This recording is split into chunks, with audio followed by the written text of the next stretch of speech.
Joining us this evening, I am Olajumoke Olatunji.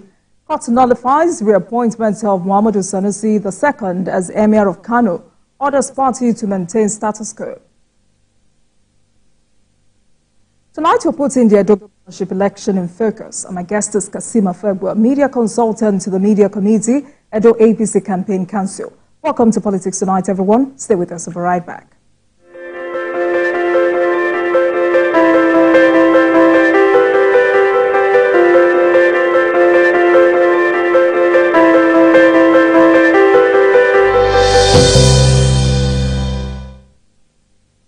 Welcome back and thank you very much for staying with us. Now let's begin with some developments in the polity. A federal high court sitting in Kano has nullified the reappointment of Muhammadu Sanusi II as the 16th Emir of Kano. The presiding judge, Justice Abdullahi Liman, declared all actions carried out following the passage of the Kano Emirate Council Repeal Law 2024 as null and void. Justice Liman had, however, ordered that parties should maintain status ante. The court had also granted the respondent's application for stay of proceedings pending hearing and determination of the case at the Court of Appeal and transferred the case to Federal High Court. The Nigerian Army has taken delivery of 2 helicopters as part of efforts to expand its aviation capabilities. The Bell UH-1, nicknamed Huel, is a utility military helicopter designed and produced by the American aerospace company Bell Helicopter. It is the first member of the prolific family as well as the first turbine-powered helicopter in service with the United States military.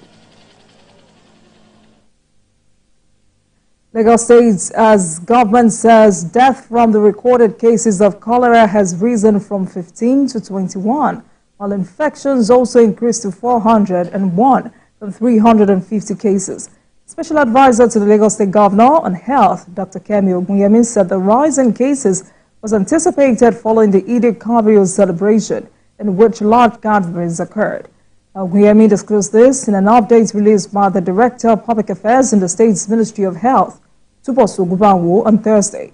He said the cases increased to 401 across Lagos, with Lagos Island, Koshofe, and Etiosa recording the highest numbers of infections. He noted the suspected cases are subsiding across local government areas, particularly in previously affected LGAs due to state government interventions and surveillance efforts. Let's take a short break, and when we return, it will be time to discuss the Edo governorship election. And I will be speaking with Kasima Fegwa, media consultant to the Media Committee, Edo APC Campaign Council. We'll be right back.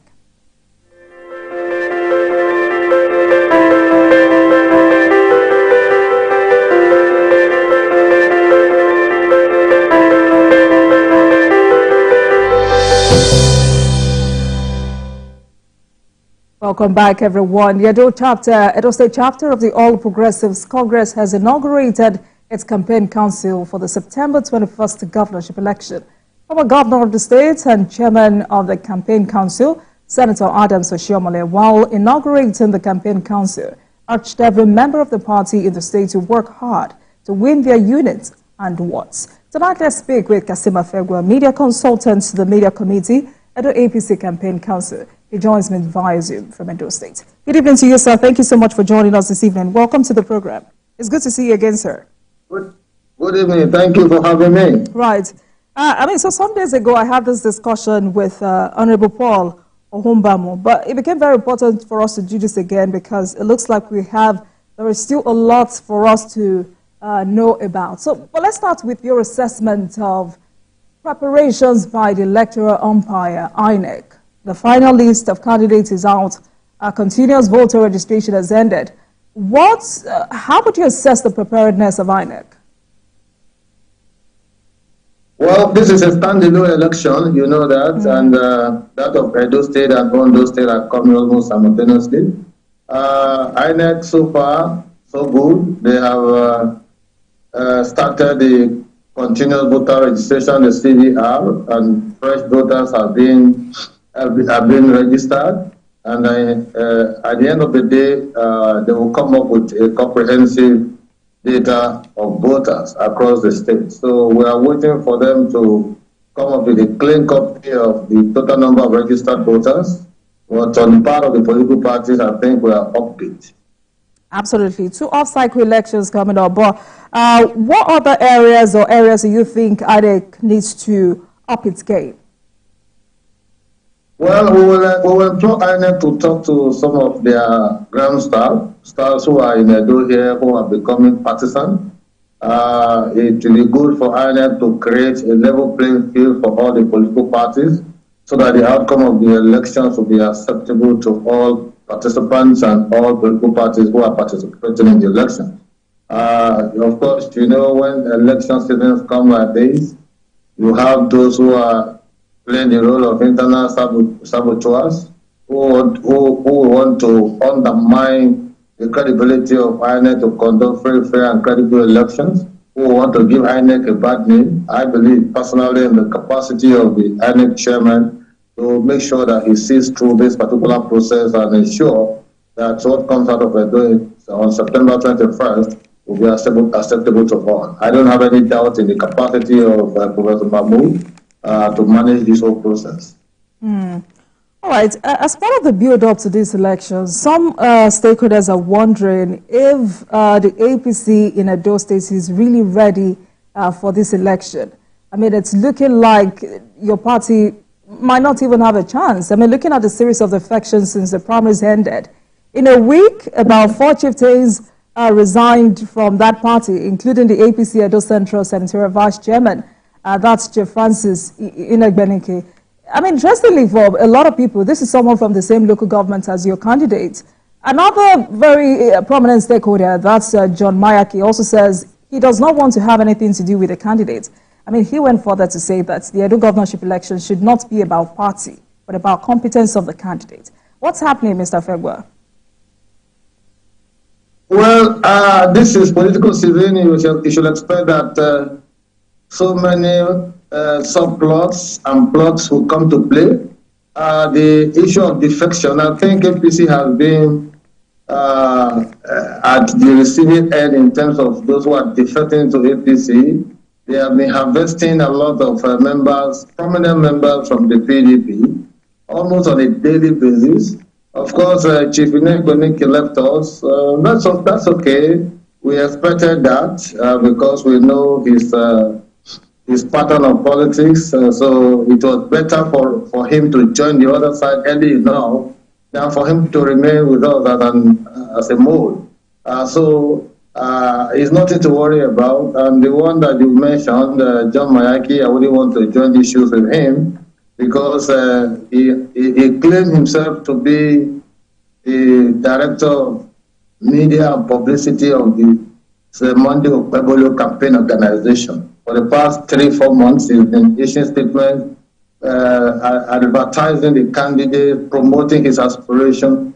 But you never can tell what happens when darkness falls. So now that he has joined the other side, it presents him as a double-faced person, because the articles he has written about the candidate, promoting him and eulogizing him and all of that, they are in the internet. So, and the internet does not lie. So we'll play them out for people to see so that we know the characters of those who are living up. But it's okay. We are not losing sleep. We are receiving more and more people. I can assure you, APC is the party to beat in the state because Governor Baseki's abysmal performance has not helped matters. Even the PDP candidate, that lamented that he regretted joining the PDP because when he joined, he discovered that there are about 3 or 4 factions: tribal faction, Danovi fashion, this one fashion, that one fashion. So that means it's like a fait accompli for him. So APC is enjoying the roller coaster. We are very happy, we are very confident, and we know that since our candidate is a serving senator who was elected by the good people of Edo Central, where he comes from, we see him as uppermost. We see him as the man to beat. The PDP candidate has not gone through any election. This is the first time he's even registering as a voter. He used the opportunity of this TV out by INEC to register as a voter. These are importee from Lagos and elsewhere But our candidate is very much on ground. He has run an election. It's an electable material, while others are appointable materials. All right, Mr. Febua, you just called Chief Inegbeneke a mole. Have there been instances of him being a sabotage, or rather a saboteur, in recent times?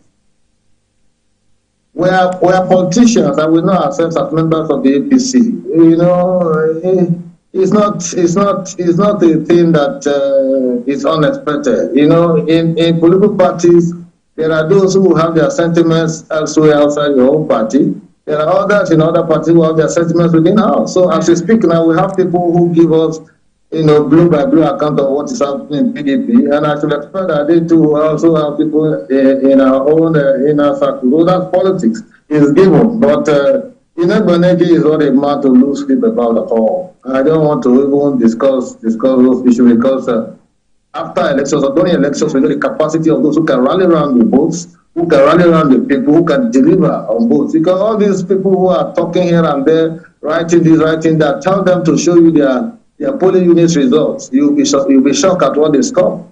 So okay. We don't make too much noise, but we are campaigning, and our campaign will go around the entire 192 wards, and we'll be able to rally the votes at the elections. All right, Mr. Febua. Well, if you say these two men are inconsequential, what about Victoria Amo, whom many see as one of the political daughters of Senator Adams Oshiomhole? She has left for the PDP. How worried are you? That's okay. How worried are you that more members will continue to leave in the days ahead of the election? Kindly hold on, Mr. Febua. How worried are you that more members will continue to leave in the days ahead of this election if these issues are not resolved? There are no issues to be resolved. It's just that people, a lot of these guys will put their mouth where there's money, where there's easy money and all of that. Because if you look at APC is the strongest in the state as we speak. We have 2 senators out of 3 senators. We have 7 House of Rep members out of 9. And so we are very much on ground. It's PDP that will be trying to do catch up with us. And when you mentioned Victoria Amu, of course, the sentiments of the woman, she will feel comfortable somewhere else, maybe because of matrimony or otherwise. So we don't have problem. But if you look at those who are leaving PDP to us, you'll be shocked. And those who are still coming, there will be tsunami kind of scenario by the time they all empty into APC. Okay, because so we don't want those states to be on the wrong side. We want us to be in sync with the federal government so that people will not be mounting billboard on our roads and saying that this is federal road, this is this. If those states is APC state, we will know how to network the federal government, how to convince the president, and for us to have our state roads fully constructed, our federal roads fully constructed. So we don't have problem with that. So how can anybody this dream can of we are enjoying? How can this dream of taking back Edo State come to reality if party members and stakeholders of the party are complaining about the marketability of your party's candidate? How do they define marketability, my sister? A man who defeated a PDP sitting senator in Edo Central, Senator Clifford Odia. Monday Okpebolo just came into the fray and defeated a sitting senator, Senator Monday Okpebolo, Senator Clifford Odia, and you are saying that it's not marketable? As far as we are concerned, it's the only electable material we have seen now. Others have not run election. They don't know the dynamics of running election. They don't also understand that it is not all about noise. It's all about tact and diplomacy. Senator Monday Okpebolo has done for his people what a lot of these people have not even attempted in terms of building boreholes, instead of constructing roads, instead of fixing schools in his senatorial district, even as a private individual. Now, he's a man who is very humble, from the humble beginning. He's got candor, he's got emotional intelligence. He's someone who is very accessible, he's a good listener, he's very calm, collected. The fact that he's not speaking big grammar the way they want him to speak. Does not remove from him that it's a material for governorship. Don't forget that you don't have to speak grammar before you know that potholes are on the road, on the highway. You don't need grammar for anybody to tell you that the hospitals are bad. You don't need grammar to tell you that the schools the schools are rotting in the state. They preach about the best, but if you go across the state and see schools how rotten they are, you'll be wondering what is all this noise about the best. Only recently they leak exam papers and all that so that people can pass, and at the end of the government will claim credit. They ridicule themselves in the process. So for us, as far as we are concerned, Mondo Pueblo is the only electable material among the front runners. Others are just coming to the state. They don't even know the state. They've not run elections, but they have not even voted before. So why would somebody be saying that he's not marketable? I think they are just trying to be clever by hand. But you would agree with me that, I mean, getting elected as a senator is a different ball game when you compare it to wanting to be the governor of a state. I agree with you that it's a different ball game, but it's a game that is part of the process of producing the governor, because it means that you are in control of a senatorial district as number one political leader of that senatorial district.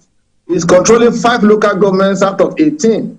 If he's able to get a majority vote in those 5 local governments, he already pulls apart other contestants. And don't forget that he lives with the people, they know him, he relates with them, you know, and he's been there doing things. Only recently he went to one community, they complained about electricity supply. Every other candidate went there to go and speak grammar. He went there and performed, and he was able to resolve that particular crisis they have. So a man who talks less and work more and do more is better appreciated by the people, because PDP in the state under Obaseki has castrated the state in such a way that those states is in the news for the bad reasons, for the wrong reasons all the time. There is hatred, there is disharmony, there are quarrels. The governor is quarreling with the palace over issue of artifacts. He's quarreling with a lot of the traditional rulers. The governor is quarreling party leaders. They are suspending, they are expelling, they are counter-expelling, they are all manners of things. Even expelled impeach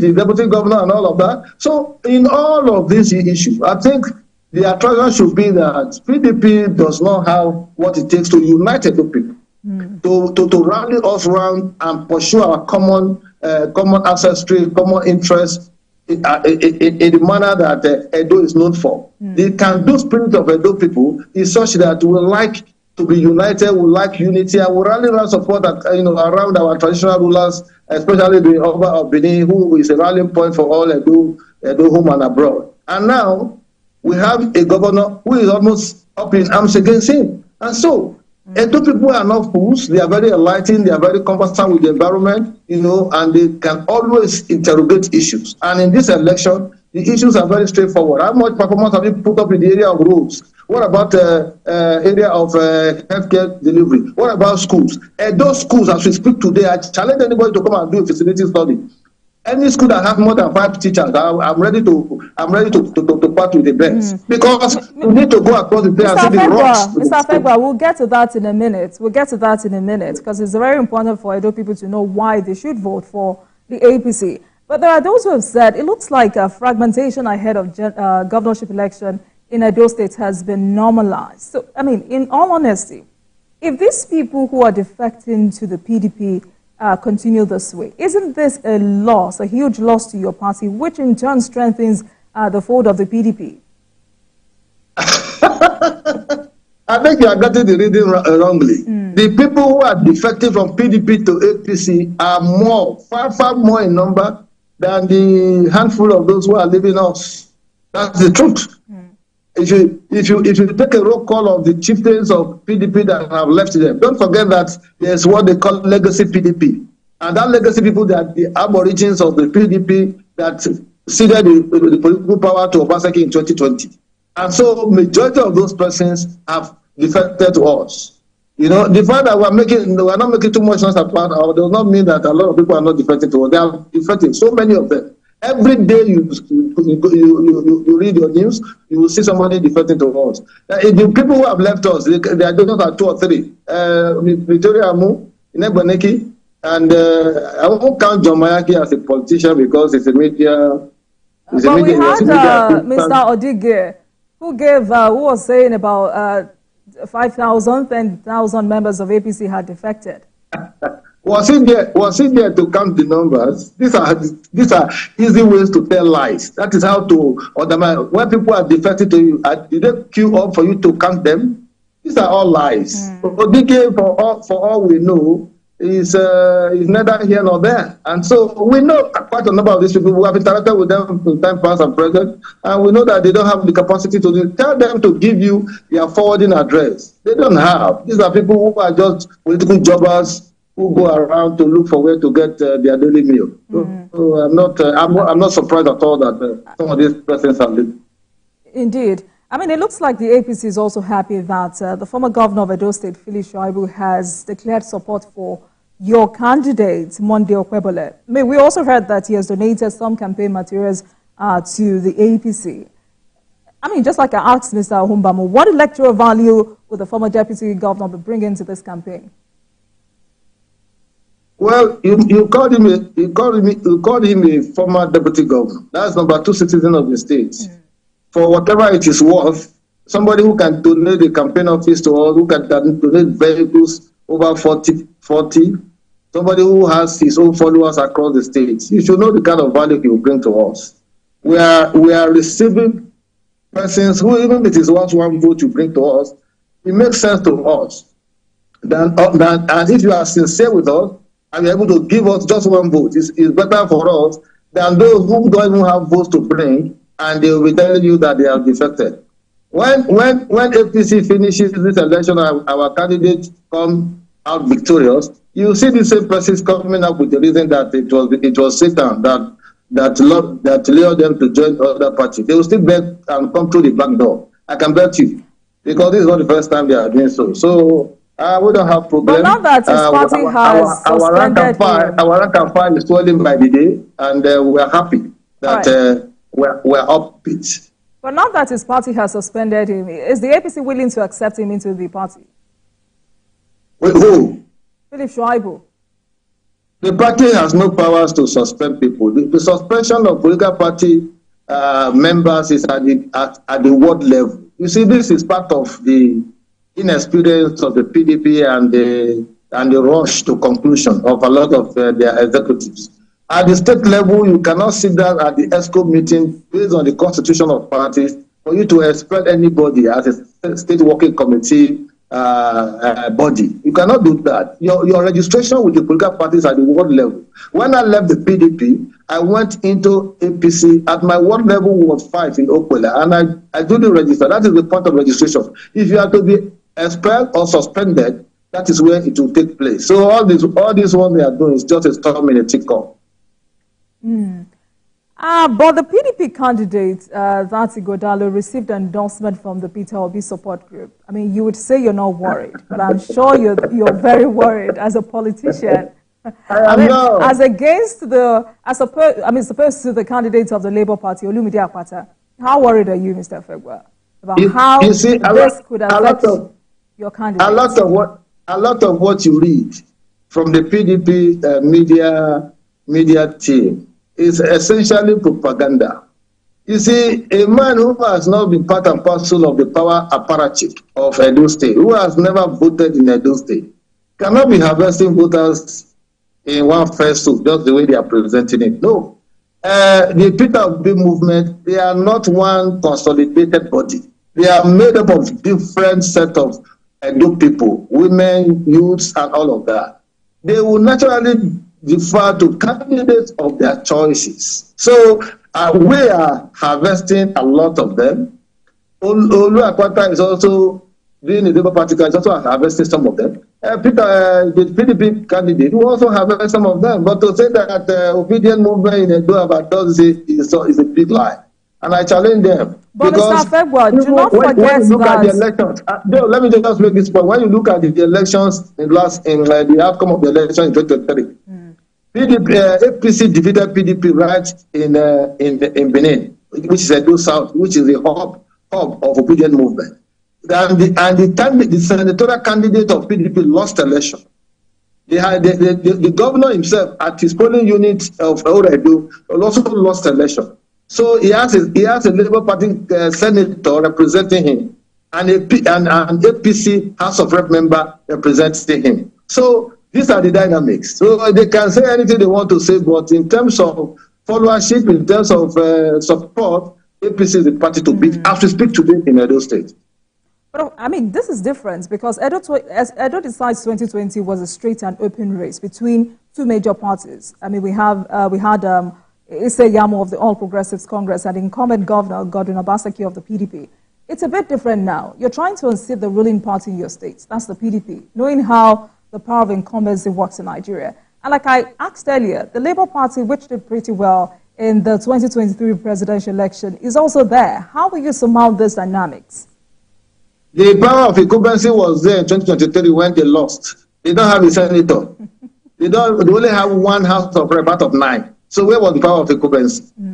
All of these are just grandstanding. As far as we are concerned, we have a sellable candidate who has been elected as a senator. That is one.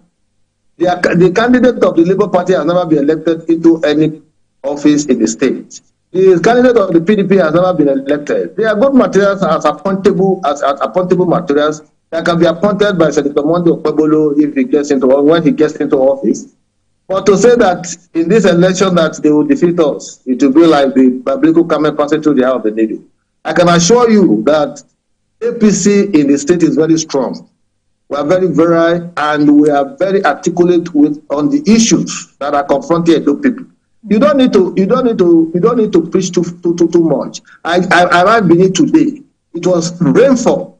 The rain had just stopped falling, and before I could get to my hotel, I had to pass through flooding and erosion right in front of government house. That is the kind of Edo that we have present, because they abandoned the Benin City Stormwater Master Plan that was designed to take care of flooding and erosion. So when you don't need to preach to the people, they know this. They are suffering it every day.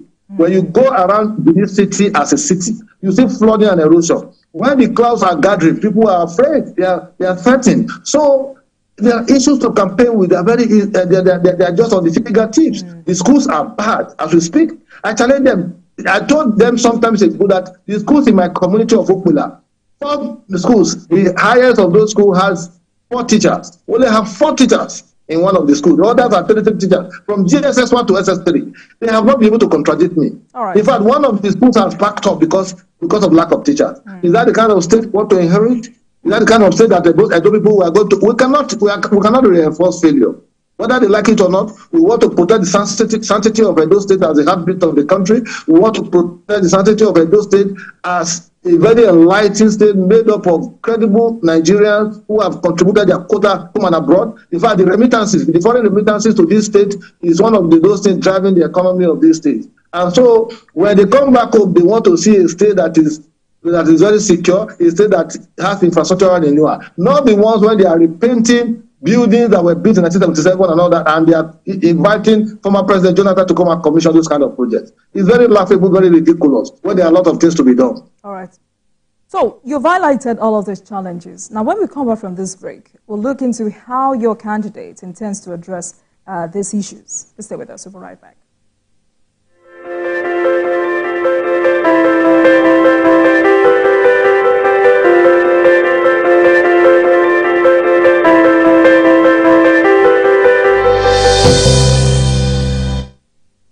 Experience information and entertainment like never before as TVC Breakfast takes your weekends to a whole new level.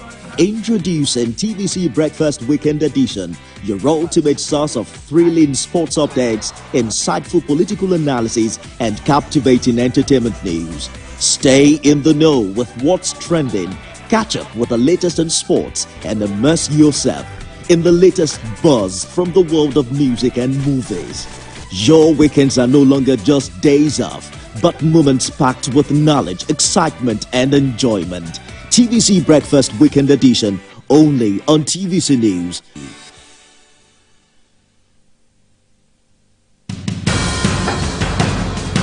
Information is power, information is security, information is knowledge. On Labor Lens, we believe that working people around the world have real questions of their own. They want to know how the world of work operates, what it means to the employer of labor, how policies affect workers in the workplace. On Labor Lens, I ensure we engage effectively the organized labor, organized private sector, and government to get out of them information workers are in need of. I am Sharon Ijason, asking questions that make you get sense of the workplace.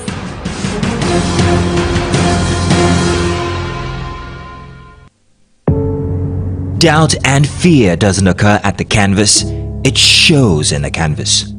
It shows the conation of raw ether material slabbed, stroked and molded at a pace provided by the doubt and fear. Every move way in the struggle of one to the other, merging the past to the present, brushstrokes of colors seen but not known. For when the wailing stops, the pieces settle down in abject beauty erected for a century of a century. Speaking, advocating, protesting as the arts are meant to be.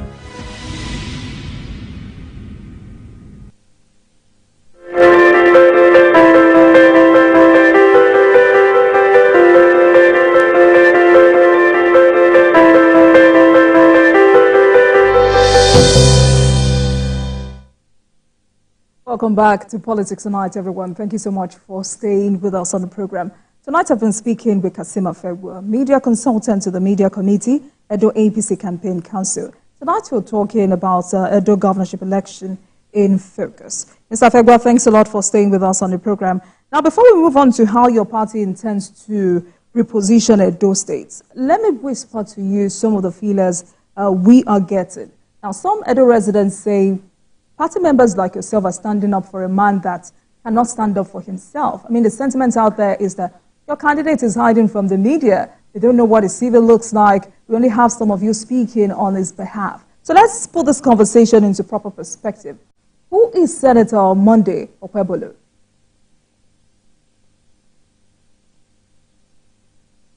I'm happy that it's only this point of hiding from the media that they have to say about him. They didn't say he's a corrupt person.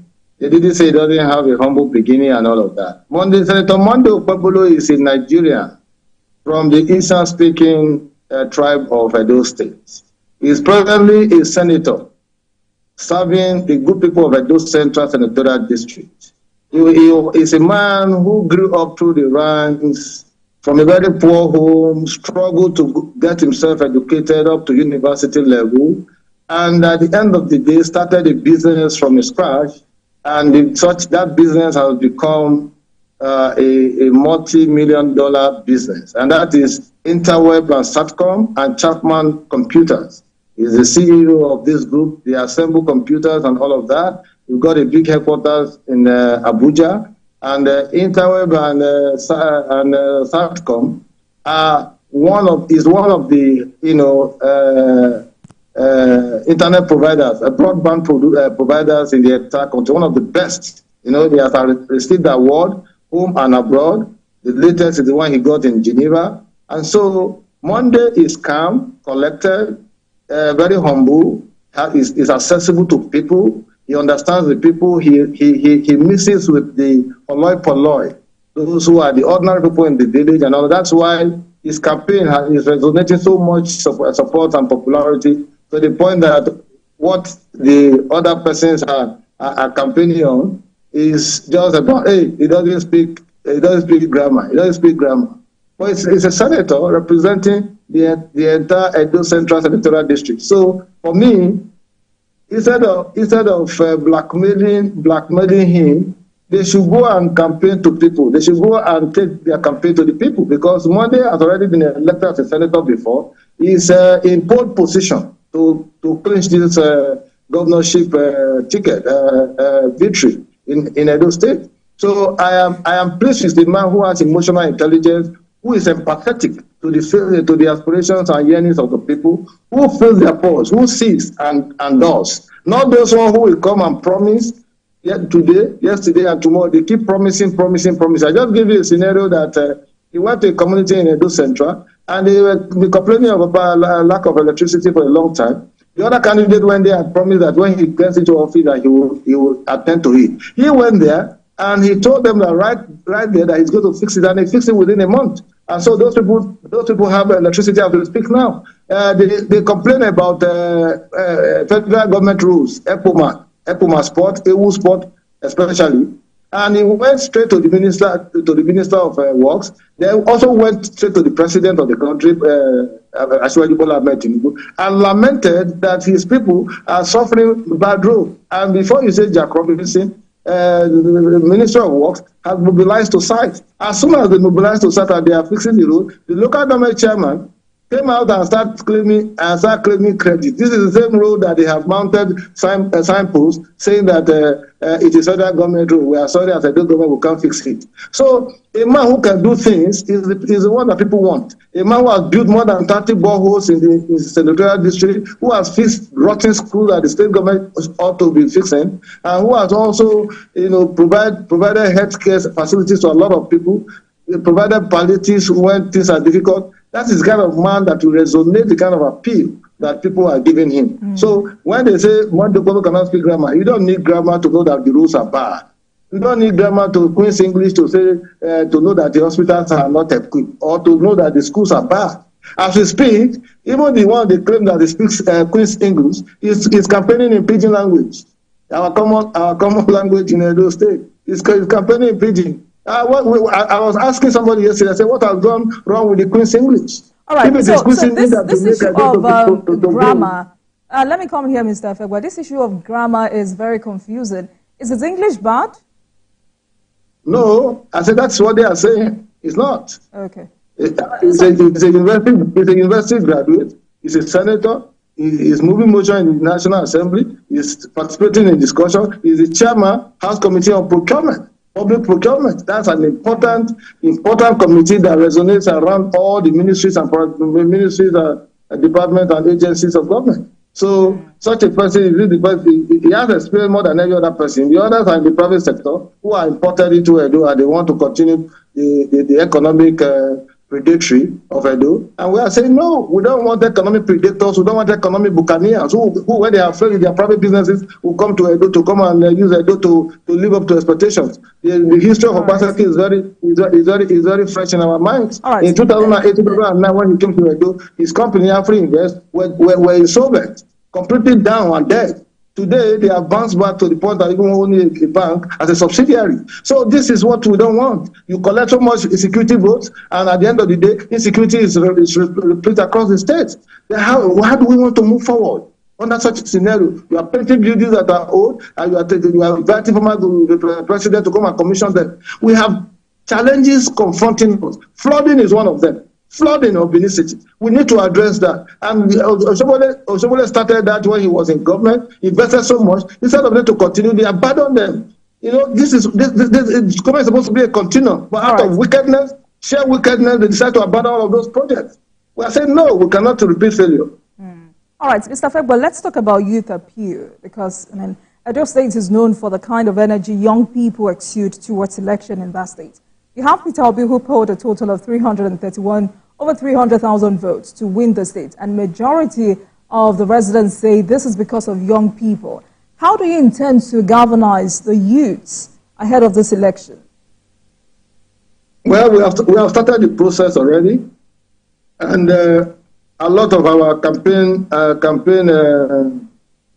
team are going around, polling unit to polling unit, ward to ward, house to house. We are not going to rest on our oars because we think that we are at the top.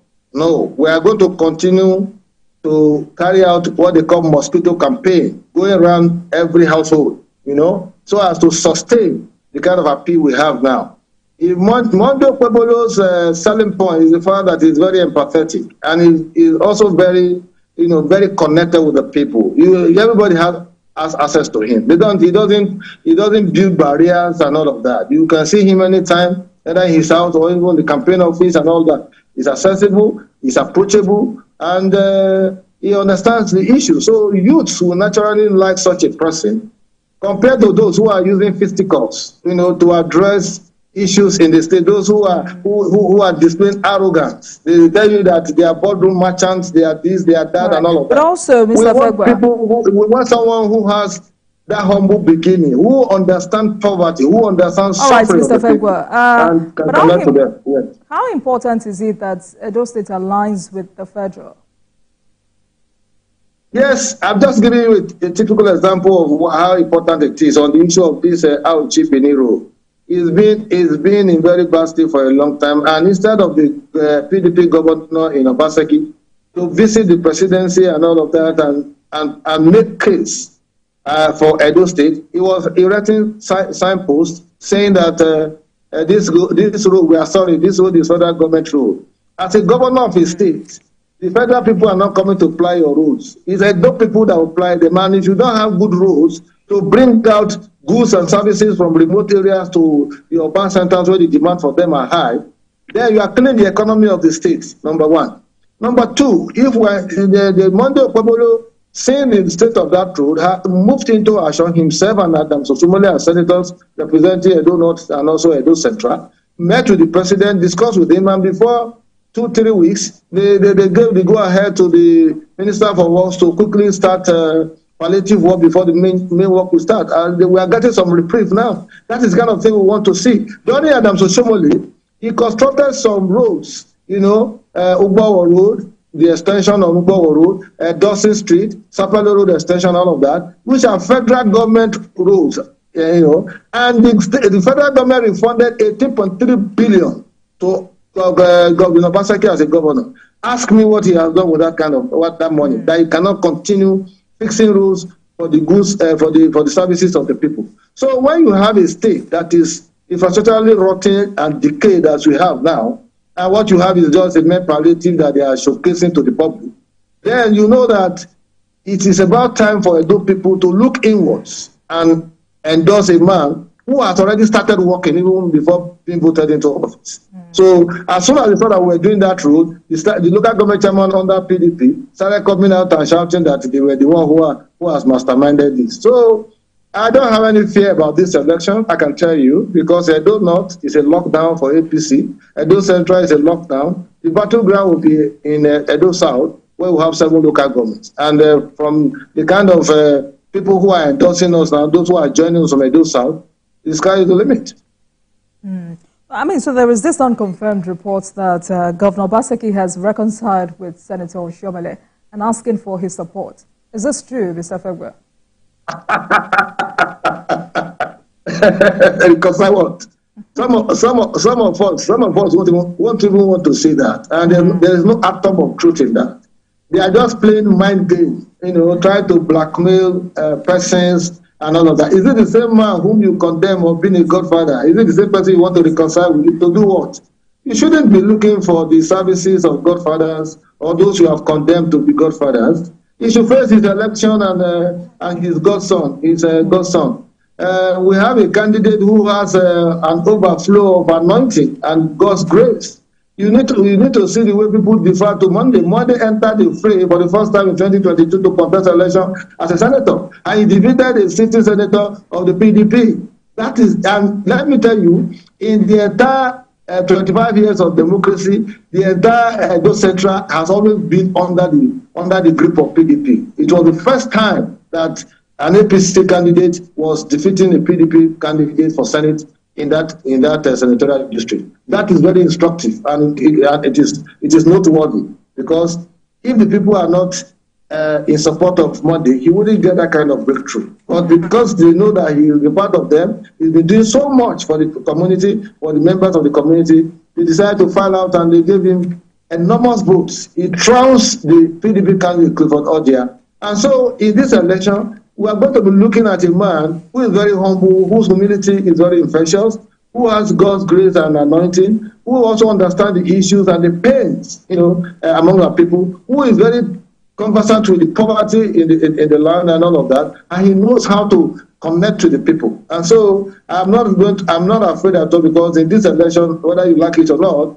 APC is the party to beat. I repeat it again and again, because when you look at the dynamics of ground, we know how far PDP has gone under Obaseki. We know the disharmony in PDP. We know the quarrel. To the point that even the candidate of the PDP is afraid to even associate with his own godfather or Governor Obaseki. He doesn't go to campaigns with him. He goes alone. He's trying to distance himself from the dismal performance of Obaseki, even though he too is an advisor to Governor Obaseki. But he's trying to distance himself. And he also acknowledged in the meeting recently, publicly, the videos are all over the place, that he didn't know that PDP was embroiled in several factions like this. If he knew, he would not have joined the fray to contest. So we are telling him not to lament too much after the victory of our candidate. We'll see how we can rehabilitate him. Mr. Afegwa, you keep saying Governor Obaseki has performed badly, but those who said the governor is finishing stronger and transforming Edo State's economy for unborn children of the state. You can be finishing stronger on failure. Failure is also finishing strong. When you don't perform well, you can finish stronger on failure. You can finish stronger on poverty. All right. You see, the point must be noted that we are not living in another planet. We are living in Edo. I told you, I gave you a typical example now that when I arrived in Benin, from the airport down to Boundary Road, very okay. From Boundary Road down the other way, flooded.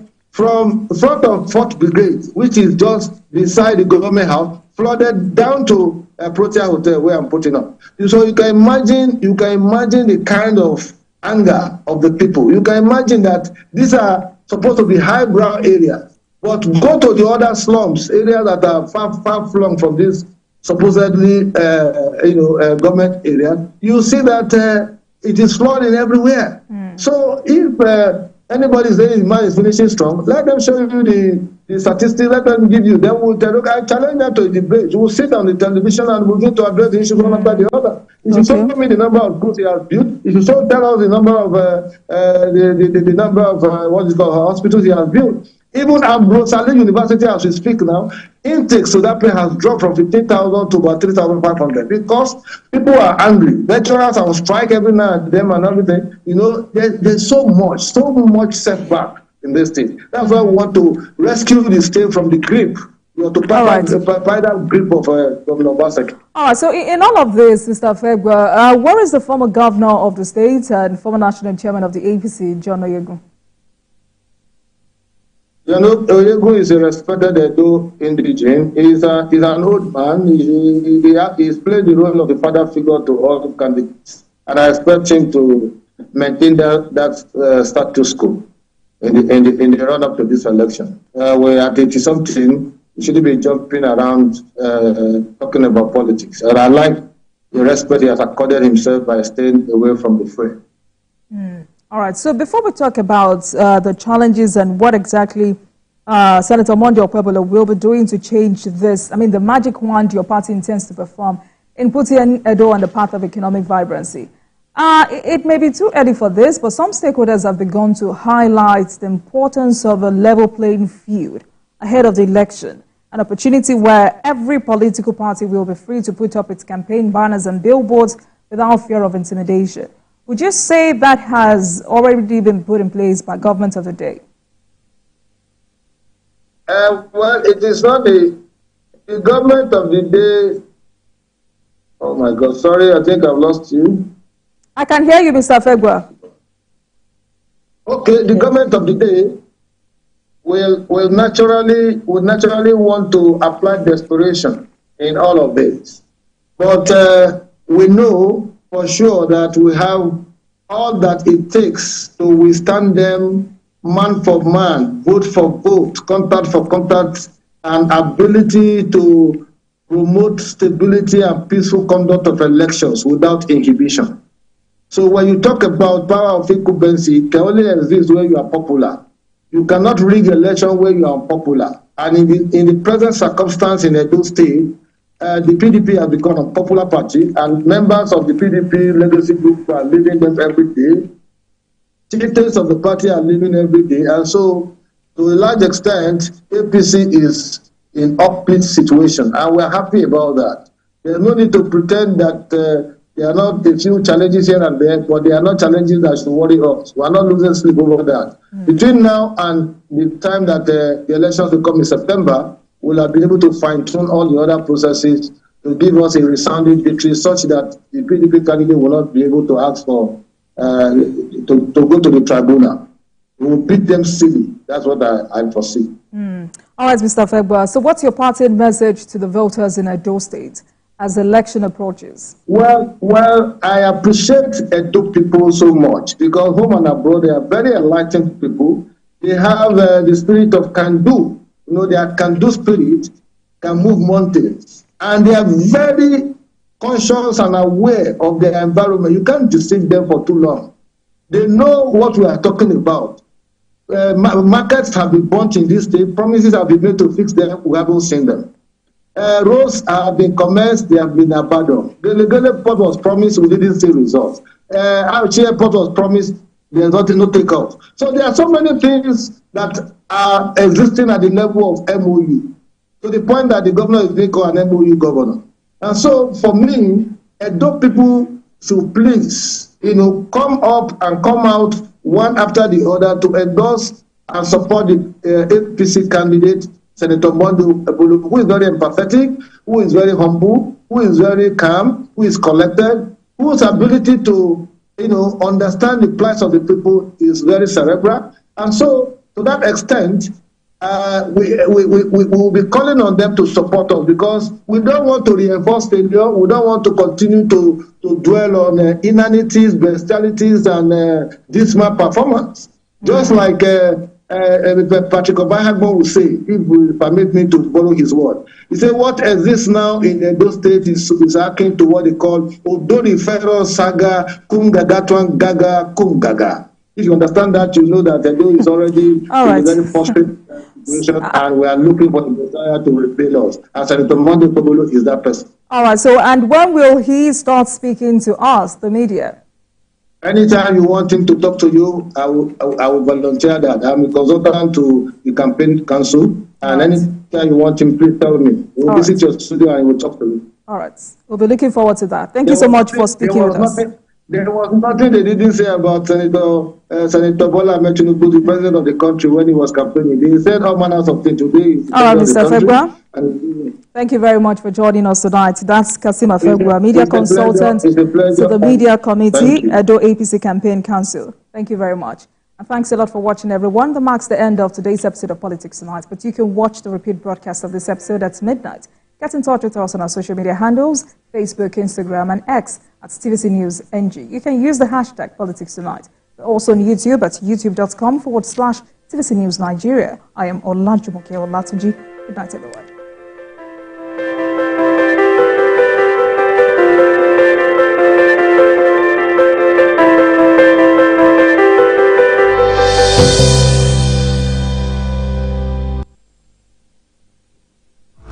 In the heat of the summer, downfall buses feel like extremely hot ovens.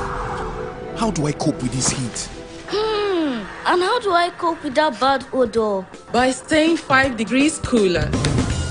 Body odor is caused by germs, and on hot days, the sweating and odor are more. That's why you need to get the new improved Dettol Cool Soap, which offers up to 5 degrees instant cooling sensation and protects you from 99.9% odor-causing germs.